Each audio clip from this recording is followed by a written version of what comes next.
Authorities in Egypt say that traces of explosives have been found on the remains of the victims of the Egyptian airliner that crashed in May. A statement issued by the Civil Aviation Ministry says a criminal investigation will now begin. 66 people died when the aircraft went down over the Mediterranean Sea. The plane was traveling from the French capital to Cairo at the time. In June, investigations revealed that smoke was detected in the plane right before it went down. As yet, however, no group has yet claimed responsibility for this attack. Let's dig a little deeper into this with May Rashid, is a researcher at the Ahram Center for Strategic Studies in Cairo. Thank you for your time this evening. As these criminal investigations get underway in Cairo, what's the expectation on that end, and who may have been responsible for this attack, and why they haven't claimed responsibility over 6 months later? Well, of course, this is a very hard question indeed, especially now. I mean, after about 6 months of the crash, we don't know up till now which group is responsible for that crash, especially that, as you just said, no group, no part claimed responsibility for it.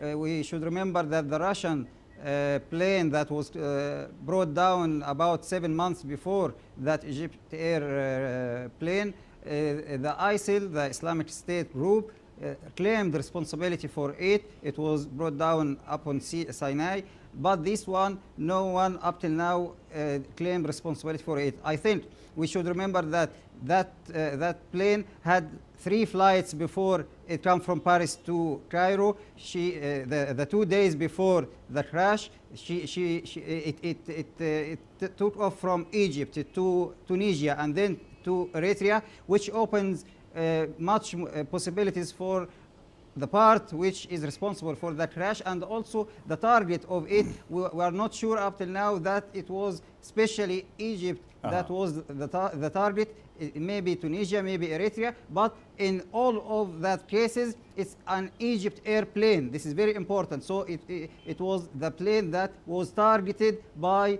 the criminal, whoever who is. Indeed. Let me just jump in there, sir. The reaction from the authorities in Cairo is quite different compared to what happened in October a year before, the Metrojet 9268 bombing over the Sinai. This time, the authorities are providing a lot more information pretty much up front. Could we legitimately say that, at least in this particular instance, the Egyptian authorities have learned their lessons from what happened in how they handled the Metrojet 962 event? Yeah. Of course, Egyptian authorities had learned many lessons, especially after the Russian plane crashed.